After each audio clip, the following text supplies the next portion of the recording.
Assalamualaikum warahmatullahi wabarakatuh. Selamat pagi dan salam sejahtera untuk kita semua. Saya Hasan Fauzi, Direktur Pengembangan Bursa Efek Indonesia, mengucapkan selamat datang kepada Direksi Perusahaan Tercatat, seluruh tamu undangan, dan seluruh peserta yang telah hadir pada hari kelima rangkaian kegiatan Public Expose Live 2020. Di hari yang kelima ini akan ada 8 perusahaan tercatat yang akan memaparkan hal-hal yang terkini mengenai kegiatan operasional dan kegiatan bisnis mereka. Public Expose Live 2020 ini merupakan momen yang sangat tepat untuk dimanfaatkan oleh para investor untuk mengetahui lebih dalam tentang kondisi keuangan dan juga kondisi bisnis dan rencana perusahaan tercatat ke depannya. Semoga dengan kemudahan mengakses informasi terkini oleh masyarakat luas mengenai kinerja perusahaan tercatat dapat semakin meningkatkan kepercayaan masyarakat terhadap investasi di pasar modal Indonesia yang pada akhirnya diharapkan dapat meningkatkan likuiditas pasar dan juga terus menambah jumlah investor. Demikian kami sampaikan, akhir kata saya mengucapkan selamat mengikuti acara Public Expose Live 2020 ini. Semoga dapat menjadi tambahan informasi untuk menentukan arah investasi dari Bapak Ibu sekalian para investor ke depannya. Terima kasih. Wassalamualaikum warahmatullahi wabarakatuh.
Assalamualaikum warahmatullahi wabarakatuh. Selamat pagi, Bapak dan Ibu. Salam sejahtera untuk kita semua. Kami ucapkan terima kasih atas kehadiran Bapak dan Ibu dalam acara Public Expose Live 2020 dalam rangka 43 tahun diaktifkannya kembali pasar modal Indonesia pada sesi Public Expose oleh PT Alam Sutra Realty Tbk. Sebagai informasi, PT Alam Sutra Realty Tbk telah tercatat di bursa pada tanggal 18 Desember 2007 dengan kode perdagangan ASRI yang bergerak di bidang pengembang dan pembangunan atau real estate, sehingga perseroan masuk dalam sektor properti, real estate, dan building construction. Hadirin yang kami hormati, saat ini telah hadir di hadapan Bapak dan Ibu manajemen perseroan.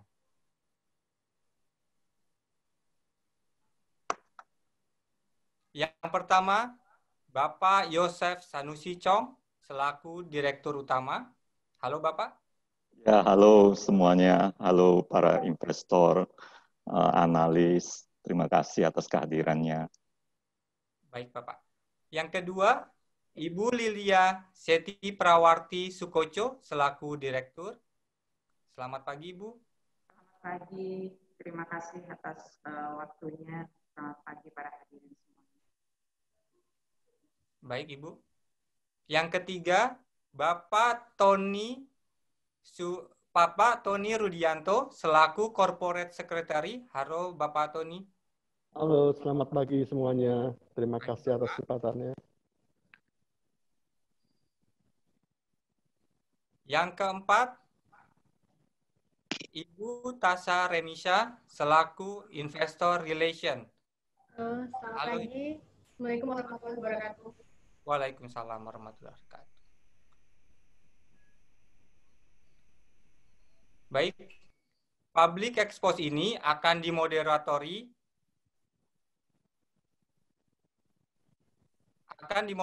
oleh saya, Ari Tristianto, yang akan memandu jalannya acara.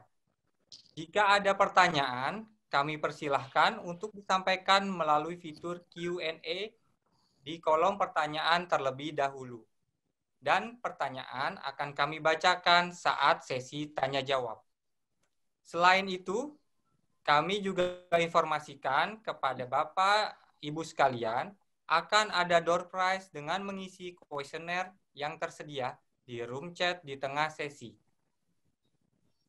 Sebelum memulai paparan, mari kita saksikan terlebih dahulu tayangan video company PT Alam Sutra Reality Tbk.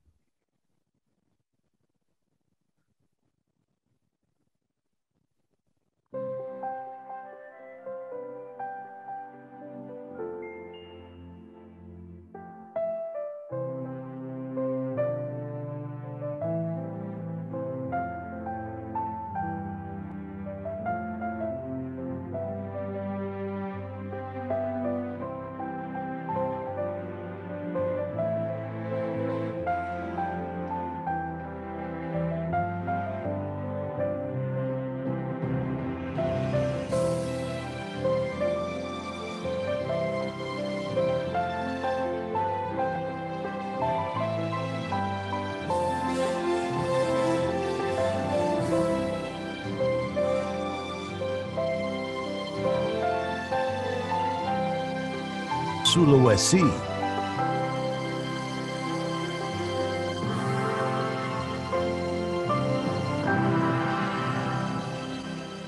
Kan 900 hektar dari 2.600 kan. Demikian penayangan video company PT Alam Sutra Reality Tbk. Selanjutnya, untuk memulai presentasi, kami persilakan kepada manajemen PT Alam Sutra Reality Tbk untuk memberikan paparan. Kepada Bapak Ibu, kami persilahkan.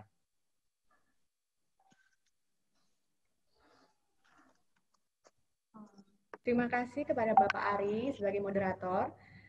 Assalamualaikum warahmatullahi wabarakatuh. Salam sejahtera, selamat pagi kepada Bapak dan Ibu sekalian. Pertama-tama saya ingin mengucapkan terima kasih kepada Bursa Efek Indonesia yang telah mengundang kami dan memberikan kesempatan kepada kami untuk dapat memberikan paparan publik dalam rangkaian acara Paparan Publik Live 2020. Kemudian yang kedua, kami juga ingin mengucapkan terima kasih kepada Bapak dan Ibu investor yang telah meluangkan waktunya untuk dapat mendengarkan presentasi paparan publik dari kami. Pada kesempatan kali ini, kami akan memberikan presentasi singkat mengenai kinerja operasional dan finansial perusahaan Alam Sutra Reality Tbk pada periode semester 1 2020. Mungkin sebelum kami mulai presentasi, saya ingin mengingatkan bahwa pada presentasi kali ini akan ada pernyataan-pernyataan yang mengandung pernyataan masa mendatang atau forward-looking statements, di mana hal ini merupakan estimasi ataupun guidance dari kami.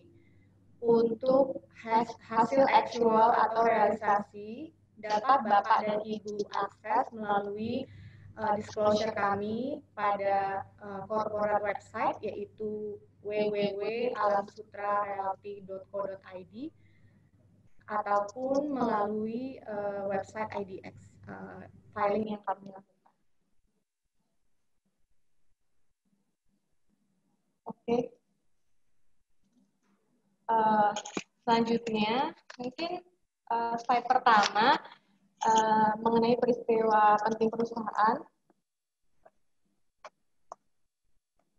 Oke, sejak tahun 94 perusahaan sudah mulai mengembangkan Alam Sutra Township, di mana pada tahun itu kita mulai melakukan launching klaster pertama kita di Alam Sutra Township.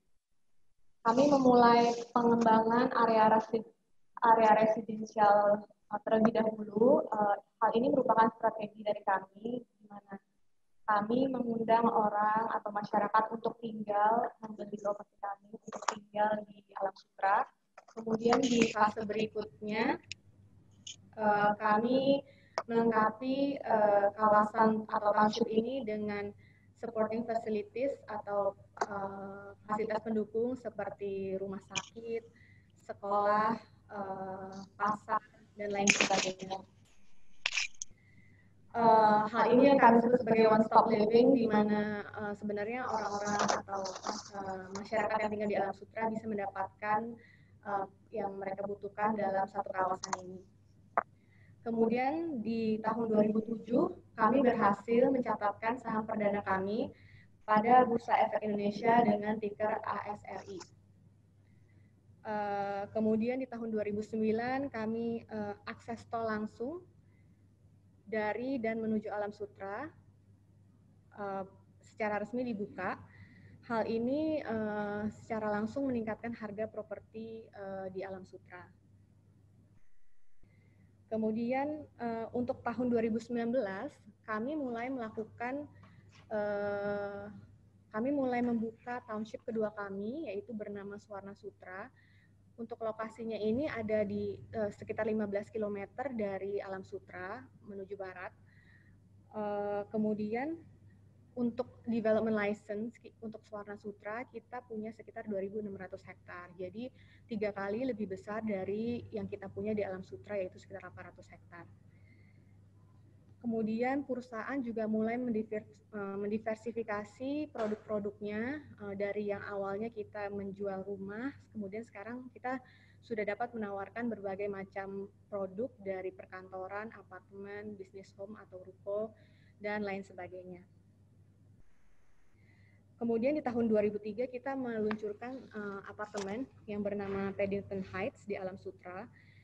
Di tahun yang sama, di tahun 2013 juga kami meluncurkan super cluster baru di Swarna Sutra yang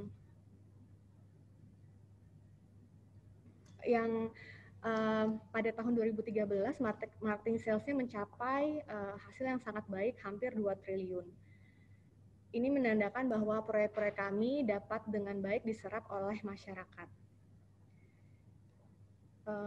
Ini masih di peristiwa penting perusahaan ya. Untuk tahun 2016 kita menandatangani perjanjian kerjasama atau cooperation agreement dengan salah satu developer asing dari China bernama China Fortune Land Development yang isi perjanjiannya adalah kita bekerja sama dengan CFLD atau China Fortune Land Development untuk bersama-sama mengembangkan area Swarna Sutra. Kemudian di tahun 2018 terdapat beberapa milestone yang kami capai, salah satunya yaitu kami berhasil menyelesaikan pembangunan patung Garuda Wisnu Kencana di Bali yang telah diresmikan oleh Presiden Joko Widodo pada bulan September 2018. Kemudian di tahun yang sama kami juga meluncurkan produk unggulan berupa proyek apartemen low rise pertama di Alam Sutra yang bernama Lloyd. Proyek ini mendapat respon yang cukup baik ya dari masyarakat, di mana kami berhasil menjual hampir seluruh unit dalam waktu yang cukup singkat. Kami punya sekitar 500 unit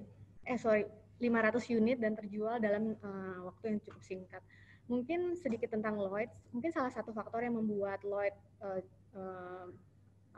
diterima dengan baik oleh masyarakat adalah karena kami berusaha mengkombinasikan style hidup di rumah dengan di apartemen gitu. Jadi ini memang low rise, hanya 5 tingkat, dan untuk ukurannya pula kami menawarkan ukuran yang cukup sizable ya, paling kecil itu sekitar 99 atau 100 meter persegi. Nah, dari segi harga pun cukup affordable, mulai dari 1,6 hingga sekitar 2,5 miliar per unit. Kemudian di tahun ini, di tahun 2020, selama semester 1 2020, kami sudah meluncurkan 4 proyek baru, 2 business home di Alam Sutera bernama LV Promenade sama Western Lane, dan 2 klaster baru di Suwarna, yaitu Dakota Cluster dan juga Alam Signature.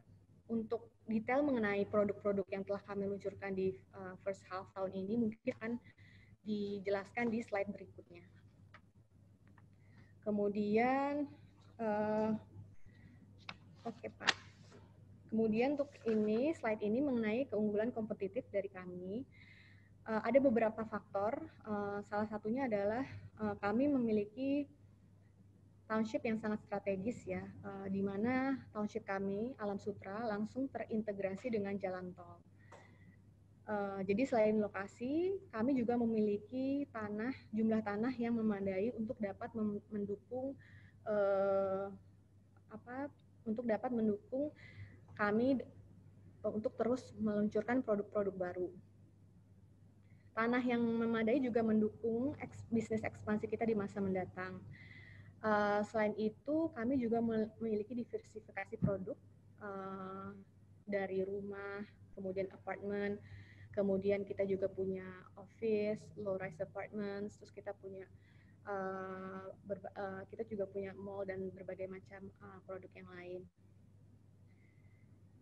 Kemudian ya semua keunggulan tersebut didukung juga dengan tim manajemen kita yang berpengalaman dalam bidangnya. Next. Ya, ini mengenai struktur manajemen kami. Untuk Dewan Komisaris, Presiden Komisaris kami yaitu Bapak Haryanto Tirto Hadiguno. Kemudian sebagai komisaris, ada Ibu Angelin Suteja dan juga Pak T. Nicholas. Kemudian kami juga memiliki 2 komisaris independen, yaitu Bapak Pinky LK Pangestu dan juga Bapak Prasasto Sudiatmiko. Kemudian untuk Dewan Direksi, seperti yang Bapak Ibu tadi sudah diinformasikan bahwa Direktur Utama yaitu Bapak Joseph Sanusi Chong pada kesempatan ini hadir bersama kita. Kemudian Ibu Lilia Setiprawati Sukoco sebagai Direktur juga hadir bersama kita.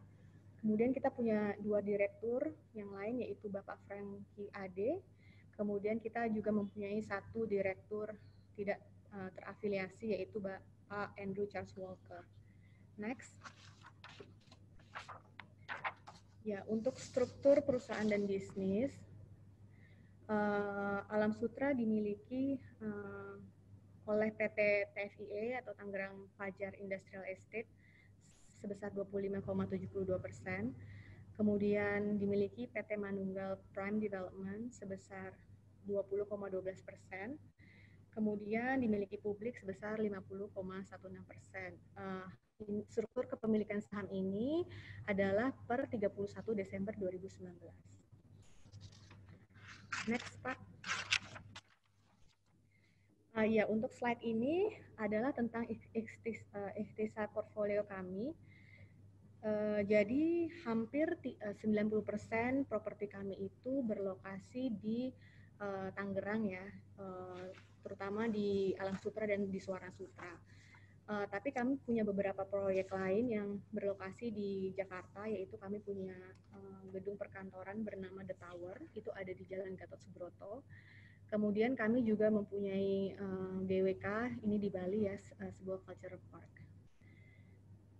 Untuk yang di Tangerang kebanyakan memang ya 2 township besar kita, Alam Sutera dan Suwarna Sutera itu di Tangerang. Kemudian di dalam township tersebut juga terdapat banyak proyek-proyek seperti Paddington Heights, Lloyd, cluster dan mall dan proyek yang lain.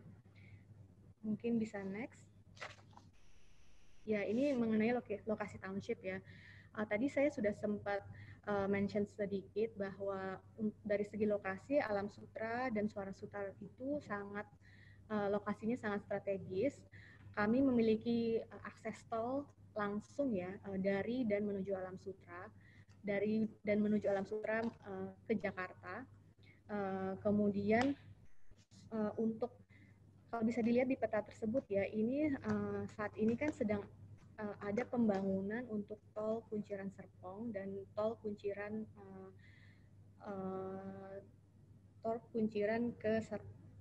Kunciran Serpong dan Kunciran Bandara.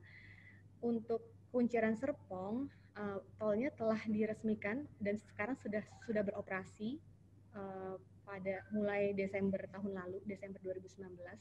Kemudian untuk tol Kunciran Bandara saat ini masih dalam konstruksi. Kalau saya baca-baca ya dari berita, ini kan sebenarnya yang bikin tol operator.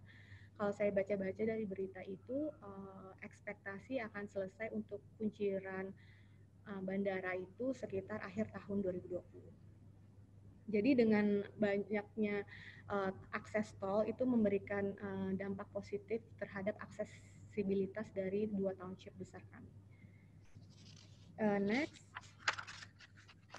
ya, ini mengenai township pertama kita ya, yaitu Alam Sutera. Jadi Alam Sutera itu secara size kita punya lahan sekitar 800 hektar. Mungkin sekitar 600-700 hektar itu sudah terdevelop ya. Kita mulai pengembangan di tahun 94. Tahun 94 kita mulai dengan meluncurkan produk-produk residensial. Nah, untuk sekarang berdasarkan master plan yang kita punya, sebenarnya untuk going forward itu kita lebih ke arah meluncurkan proyek-proyek komersial seperti mungkin jual tanah untuk ada developer untuk bikin apartemen atau retail seperti itu. Nah, jadi untuk di slide ini, jadi untuk jumlah klaster di Alam Sutera saat ini sudah mencapai 37 klaster. Kemudian ruko juga cukup banyak di Alam Sutera dan bisa dilihat juga kita telah mengundang tenan-tenan komersial yang cukup prominent seperti IKEA, BCA, dan lain-lain untuk dapat membuka usahanya di Alam Sutera. Kemudian next slide. Ya, ini untuk township kedua kita ya, bernama Suara Sutera, lokasinya ada di area Pasar Kemis, sekitar 15 km dari Alam Sutera. Seperti yang tadi sebenarnya sudah saya sebutkan, jadi untuk izin pengembangan atau development license dari Suara Sutera itu sekitar 2.600 hektar. Jadi memang jauh lebih besar dari Alam Sutera. Kita mulai meluncurkan proyek-proyek di Suara Sutera ini di tahun 2011. Sampai sekarang kita juga terus meluncurkan produk-produk di Suara Sutera. Kemudian untuk fasilitas pendukung juga kami sudah di sana sudah ada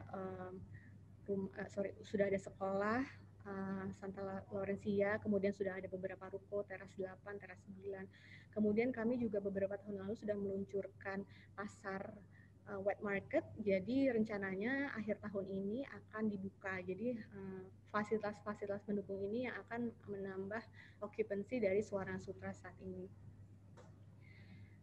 Kemudian untuk update sedikit soal Suara Sutera ya, jadi tadi juga sudah di-mention bahwa di tahun 2016 kami telah menandatangani suatu perjanjian dengan salah satu developer asing dari China bernama China Fortune Land Development untuk bersama-sama mengembangkan area Suara Sutera. Jadi CFLD sudah juga meluncurkan beberapa proyek di Pasar Kemis. Oke, jadi untuk selanjutnya next slide. Ya, jadi yang tadi diinformasikan adalah mengenai proyek-proyek yang telah jadi. Nah, sekarang kami akan menjelaskan mengenai proyek-proyek yang telah kami luncurkan selama semester 1 2020. Untuk yang pertama, kami sudah meluncurkan satu klaster di Suara Sutra bernama Klaster Dakota. Ini diluncurkan di bulan Maret 2020. Start harga dari 1,4 sampai 1,9 miliar per unit. Kemudian untuk luas tanah paling kecil 105 sampai 150 meter persegi, kemudian luas bangunan juga dari 130-an sampai 160-an meter persegi. Untuk take up rate pada saat peluncuran Klaster Dakota cukup baik, yaitu sekitar 94%. Kemudian sampai bulan Juni tahun ini marketing sales dari Klaster Dakota sudah mencapai sekitar 180 miliar. Next. Ya, kemudian proyek kedua kami yaitu bernama LV Promenade. Ini sebuah bisnis home, lokasinya di Alam Sutra. Kami luncurkan proyek ini di bulan April melalui digital marketing ya, jadi semuanya lewat online. Karena kan pada Maret, April itu sudah mulai PSBB ya. Jadi kami melakukan semuanya via Zoom, via WhatsApp, dan hasilnya juga cukup baik, di mana kami berhasil menjual semua unit dari LV Promenade ini. Untuk marketing sales dari LV Promenade kurang lebih kami membukukan sekitar 200 miliar. Next.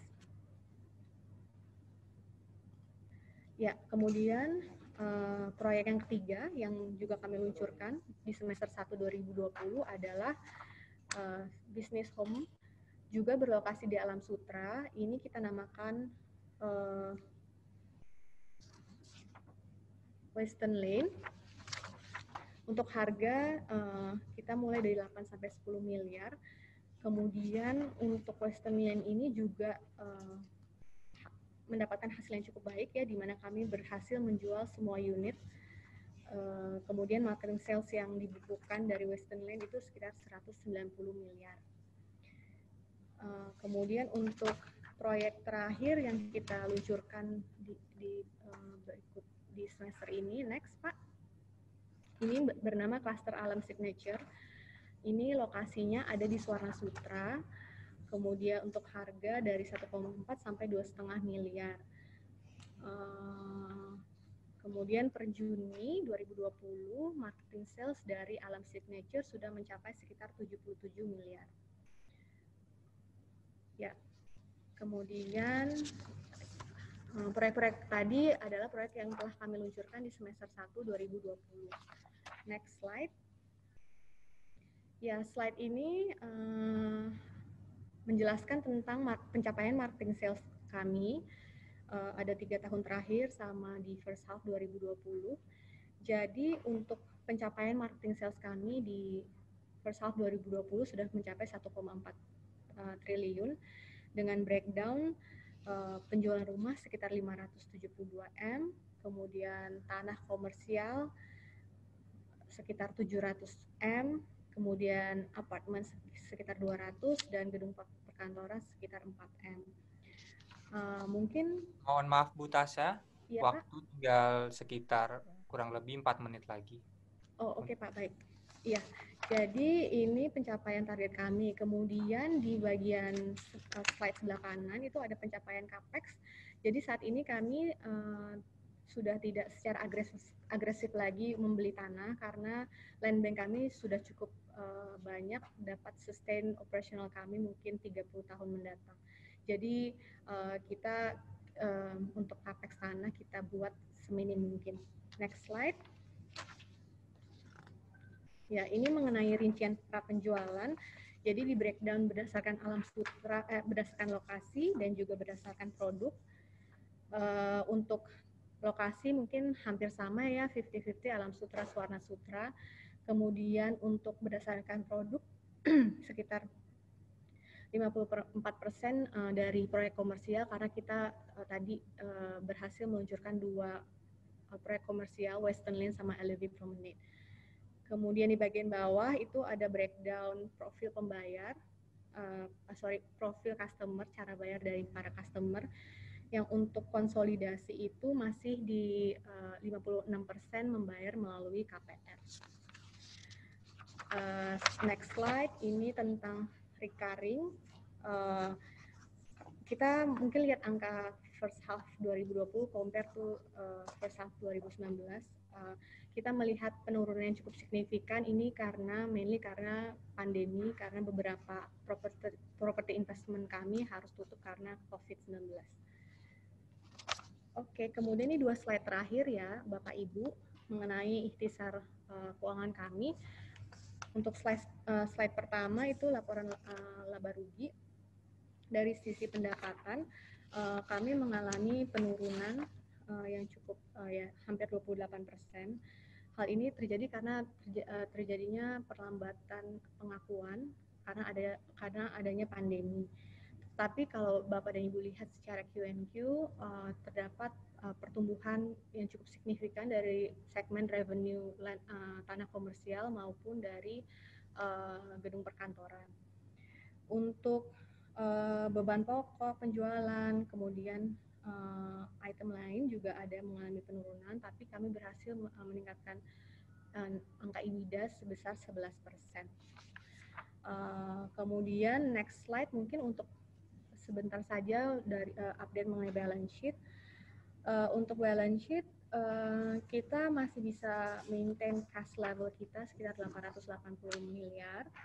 Kemudian mungkin di highlight sedikit mengenai utang obligasi kami. Kami telah melakukan pembayaran lebih awal di bulan ini, di tahun ini di bulan Maret sekitar 60 juta terhadap utang obligasi kami yang tahun 2021. Jadi secara utang obligasi mengalami penurunan yang cukup signifikan. Demikian paparan public expose dari perusahaan. Mungkin selanjutnya saya kembalikan kepada Bapak Ari sebagai moderator. Terima kasih.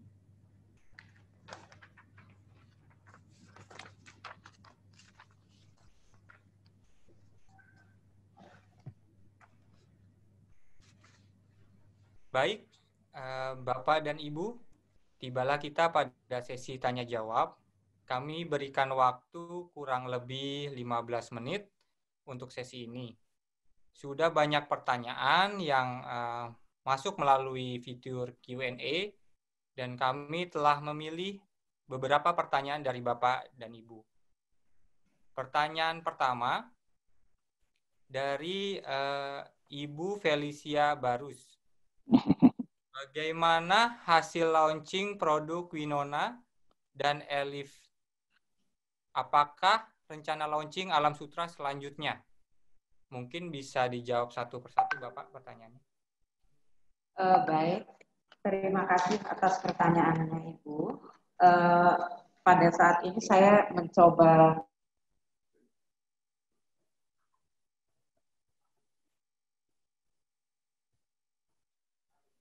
di Promenade.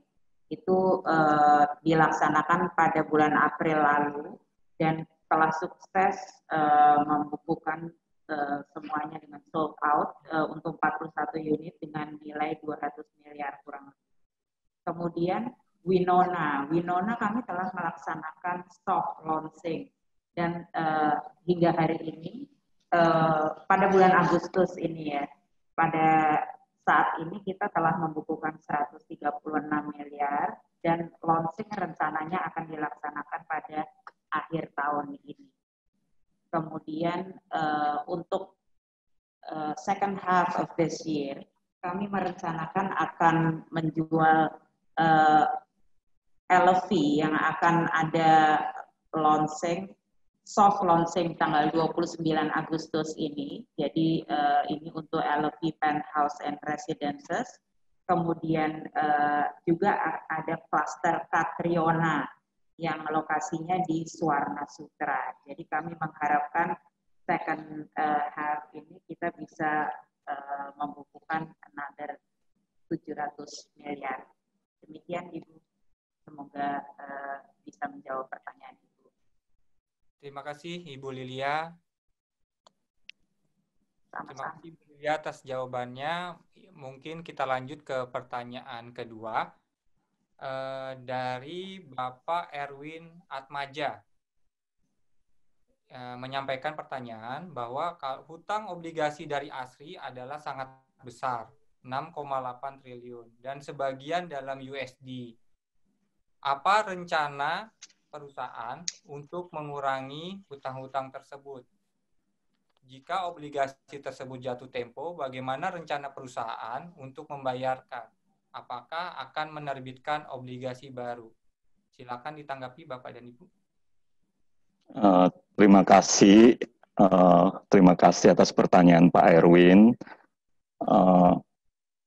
Memang jumlah hutang obligasi kita, yaitu hutang obligasi dolar kita, beberapa saat yang lalu mencapai 500-an juta US dollar. Ya. Pada awal tahun ini kita melunasi 60 juta US dollar, ya, sehingga saat ini total hutang yang masih outstanding adalah 485 juta US dollar. Hutang ini terdiri dari dua obligasi. Obligasi pertama yang segera akan jatuh tempo di bulan April 2021 adalah sebesar 115 juta US dollar dengan kupon 11,5%. Obligasi kedua akan jatuh tempo di bulan April 2022 dengan kupon 6,625%. Perusahaan terus akan mengurangi exposure US dollarnya secara perlahan. Karena kita melihat ketika rupiah dan kurs rupiah dolar bergejolak, kerugian kurs yang dialami oleh Alam Sutera cukup besar. Jadi perusahaan saat ini berkomitmen untuk secara perlahan-lahan menurunkan total exposure hutang US dollarnya. Cara-cara yang kita lakukan adalah sebagian hutang dolar ini ingin kita konversikan menjadi hutang rupiah. Kemudian apabila perusahaan melakukan penjualan aset-aset yang nilainya cukup besar, maka sejumlah tertentu dari hasil penjualan itu akan kita pakai untuk pelunasan obligasi US dollar ini. Nah, memang saat ini karena obligasi yang 115 juta US dollar itu sudah mau jatuh tempo, ya, perusahaan sebenarnya dari sejak awal tahun sudah mencari kesempatan untuk menerbitkan obligasi baru. Namun karena ada masalah wabah COVID, kegiatan ini agak terganggu. Nah, ini menyebabkan waktu terus berjalan. Rating agency juga khawatir apakah waktunya cukup untuk refi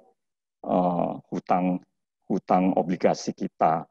Nah, baru-baru ini di dalam RUPS, kita sudah meminta izin dari pemegang saham untuk boleh menerbitkan obligasi baru dalam jumlah material, yaitu melebihi 50% dari ekuitas kita. Memang dalam permintaan ini, kalau terjadi transaksi material, sesuai peraturan OJK, kita harus mencantumkan juga estimasi maksimum kupon yang mau kita mintakan izin ini. Jadi dalam kegiatan itu kita minta pemegang saham mengizinkan terbit obligasi baru dengan kupon 13%. Namun tentu dalam kenyataan ini akan tergantung kondisi pasar, ya, kondisi bondholders, ya. Jadi kita akan coba prudent. Mudah-mudahan yang terjadi bisa jauh di bawah itu. Pasar sangat tidak menentu. Untuk menerbitkan obligasi saat ini juga mungkin tidak gampang, tapi perusahaan berusaha untuk melaksanakan ini dengan sebaik-baiknya. Jadi kita berharap dengan sebagian besar hutang obligasi kita bisa di-refi, mudah-mudahan ke depannya pressure dari rating agency bisa berkurang dan rating Alam Sutera bisa membaik dan juga penilaian terhadap value perusahaan bisa meningkat. Tapi satu yang penting adalah perusahaan berkomitmen untuk secara perlahan menurunkan exposure US dollarnya supaya hutang US dollarnya bisa berada di level yang lebih balance gitu. Mungkin sejauh itu yang bisa saya sampaikan. Tapi kalau mau melihat trennya, hutang Alam Sutera itu secara total terus menurun. Hutang rupiahnya karena ada amortisasi juga menurun. Jadi dulu hutang-hutang dolar ini banyak dipakai untuk investasi. Nah, memang pada saat ini cadangan land bank kita udah cukup, keperluan investasinya itu bisa kita tunda untuk masa-masa mendatang. Demikian yang bisa saya sampaikan. Terima kasih Pak Erwin atas pertanyaannya.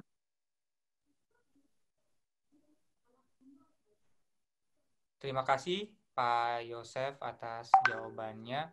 Ini menyambung mungkin Pak Yosef tadi, ini ada pertanyaan lagi dari Mas Agus Soni menanyakan seberapa parahkah pengaruh pandemi COVID-19 terhadap kinerja keuangan perusahaan? Bagaimana proyeksi pemulihan ke depan dan berapa lama menurut ekspektasi dari ASRI? Silakan Bapak Ibu ditanggapi. Ya, memang pandemi ini ibaratnya seperti black swan ya, yang tidak kita duga sama sekali. Namun perusahaan ASRI itu masuk ke dalam pandemik ini dengan kondisi yang cukup sehat. Posisi kas dan banknya di akhir tahun 2019 itu kalau tidak keliru di 1,2 triliun. Akibat adanya pandemi ini memang beberapa kegiatan launching produk kita agak tertunda. Jadi kegiatannya, skalanya juga sedikit berkurang. Tapi perusahaan coba melakukan penyesuaian dengan secepat mungkin. Banyak sekali kegiatan yang tadinya dilakukan secara face-to-face, sudah kita ubah ke kegiatannya dilakukan secara online. Jadi penjualan-penjualan kita sekarang kita lakukannya secara online. Para pembeli misalnya kalau ingin membeli produk kita bisa misalnya memberikan security deposit-nya itu membayarnya via online. Jadi COVID ini berpengaruh bagi Alam Sutera, tapi ini sekaligus juga mungkin akan memperkuat Alam Sutera ke depannya karena skill kita untuk melakukan secara online juga meningkat. Jadi ini hal-hal yang positif yang kita bisa lihat. Nah, sebagaimana setiap situasi, kami percaya bahwa wabah COVID ini akan lambat laun juga tetap akan berlalu. Saat ini memang masih pesimis sekali, tapi perkembangan vaksin dan sebagainya kelihatannya cukup positif. Jadi kita pikir ketika ini sudah mereda, semua kegiatan ASRI bisa lebih meningkat lagi. Jadi saat ini memang masa kita untuk bertahan. Keberadaan kas dan bank yang cukup menyebabkan kita tidak ada resiko ketidakmampuan membayar bunga hutang. Jadi kewajiban bunga kita semua bisa kita penuhi hingga akhir tahun. Rating agency khawatir hanya masalah refinancing. Mereka tidak khawatir mengenai kemampuan ASRI untuk membayar kupon. Jadi memang ini sesuatu yang kita tidak duga, ya, tapi kita melihat sisi positifnya. Ini juga cobaan untuk memperkuat kita semua. Saya kira begitu. Terima kasih.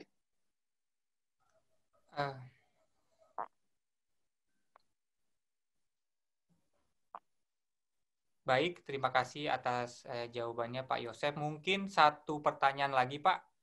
Ini ada dari investor retail bernama Andreas Pak ya. Dia menanyakan terkait penerbitan obligasi yang baru dengan kupon 13,5%. Ini disampaikan beban keuangan akan menjadi sangat berat di tahun-tahun mendatang.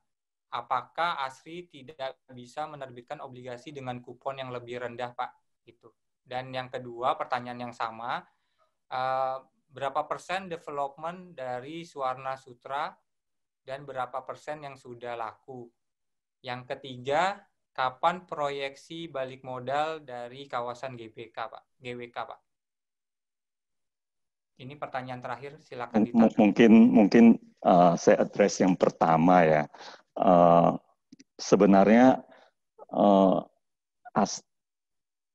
penerbitan obligasi ini kalau mekanisme pasarnya tentu sebagai penerbit kita akan signalin ke pasar kalau bunganya rendah saya baru mau terbit. Gitu. Kalau bisa bunganya kira-kira di level ini saya akan terbitkan obligasi baru. Tapi ada kebutuhan regulasi. Jadi di regulasinya OJK itu sisi pandangnya itu dari kepentingan dan apakah perusahaan prudent dan menjaga kepentingan pemegang saham. Nah, ketika kita ingin melakukan satu kegiatan yang material, misalnya penerbitan obligasi dengan jumlah yang material, kita itu butuh memenuhi syarat-syarat yang tercantum dalam regulasi OJK. Nah, syarat-syarat itu antara lain harus dicantumkan maksimum nilai obligasi yang akan diterbitkan. Kemudian harus dicantumkan lagi maksimum kupon atau bunga yang akan dibayar untuk obligasi itu. Nah, hal ini dicantumkan dengan tujuan supaya pemegang saham bisa mempertimbangkan apakah memberikan izin kepada perusahaan untuk menerbitkan obligasi itu. Gitu. Nah, bagi perusahaan, kita kan juga membutuhkan fleksibilitas untuk bertindak. Seandainya saya cantumkan angka yang lebih rendah, misalnya 10%, dan kenyataannya ketika saya ke pasar, setelah roadshow, setelah bicara pada titik terakhir, umpamanya yang terjadi adalah 10,25%. Tentu saya, karena izin dari pemegang saham cuma 10%, saya tidak bisa menerbitkan bond tersebut, dan saya harus melakukan lagi RUPS luar biasa. Memang ini kebutuhan regulasi, kepentingan pemegang saham, dengan kebutuhan menerbitkan bond ini kelihatannya agak kontradiktif. Ini sesuatu yang kita coba manage.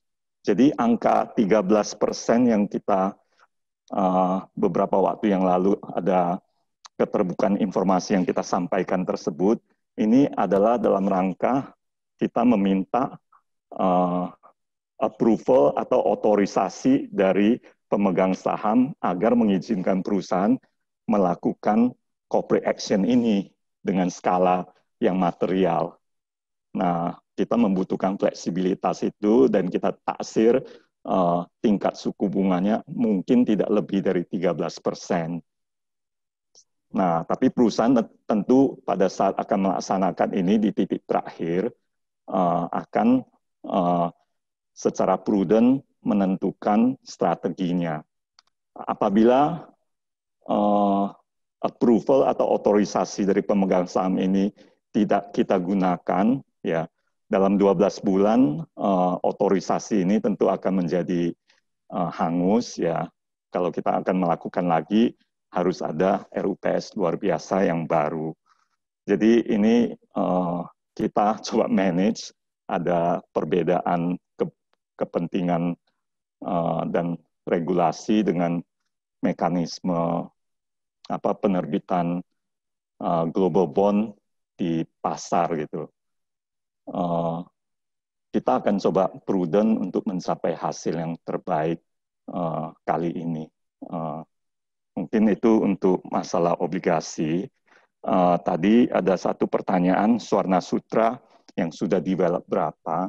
Memang kita tahap 1 dulu mendevelop 900 hektar di atas izin pengembangan 2.600 hektar. Nah, saat ini memang kurang lebih yang kita kembangkan masih di areal 900 hektar ini. Memang kegiatan pembangunan rumah, penjualan rumah sudah cukup banyak, jumlah unit rumah yang sudah dibangun di lokasi Swarna Sutra mungkin total udah mencapai 7.000-an unit, ya, karena kita juga ada partner yang juga membangun banyak sekali. Jadi Swarna Sutra ini suatu saat dengan berkembangnya berbagai fasilitas akan menjadi suatu perumahan yang cukup nyaman sebagaimana perumahan Alam Sutra di Serpong. Yang terakhir mengenai apa ya? Proyeksi balik modal dari kawasan GWK, Pak. Ya, memang GWK ini satu investasi yang besar bagi kita. Kita melihatnya juga sebagai investasi real estate. Memang awalnya ada beberapa hal-hal penting yang harus kita lakukan, misalnya membangun patung Garuda Wisnu Kencana yang nantinya bisa menjadi simbol dan ikon di Bali bahkan di Indonesia. Nah, dengan adanya ikon patung Garuda ini yang sangat unik dan tidak bisa ditemukan di tempat lain di dunia, kita berharap kawasan di sekitarnya bisa berkembang. Nah, bagi Alam Sutra, kita memiliki 60-an hektar di sekitar patung tersebut. Kegiatan operasional saat ini memang masih fokus pada pengembangan taman budaya di mana kita berusaha menjadi satu destinasi pariwisata yang penting di Bali. Ya, tapi dengan berjalannya waktu kita akan kembangkan sarana pendukung seperti berbagai F&B, outlet yang bisa mendukung pariwisata di Bali. Kita percaya ini bukan investasi yang short term, tapi untuk jangka yang panjang, imbal balik investasi ini akan besar sekali.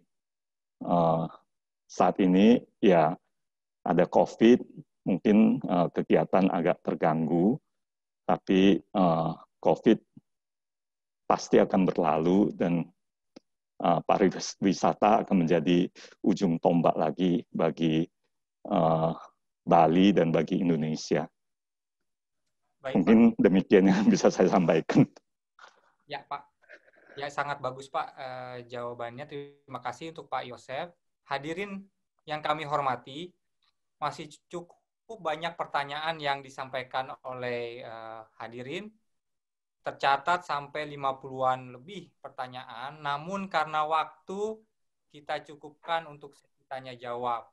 Sebelum acara kita tutup, kami persilahkan kepada manajemen PT Alam Sutra Realty Tbk untuk menyampaikan closing statement terlebih dahulu. Silakan.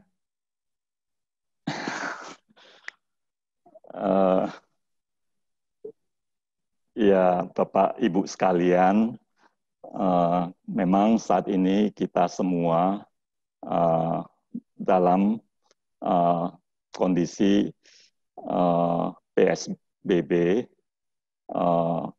kita harus mendukung pemerintah untuk uh, secara cepat mengatasi COVID, ya.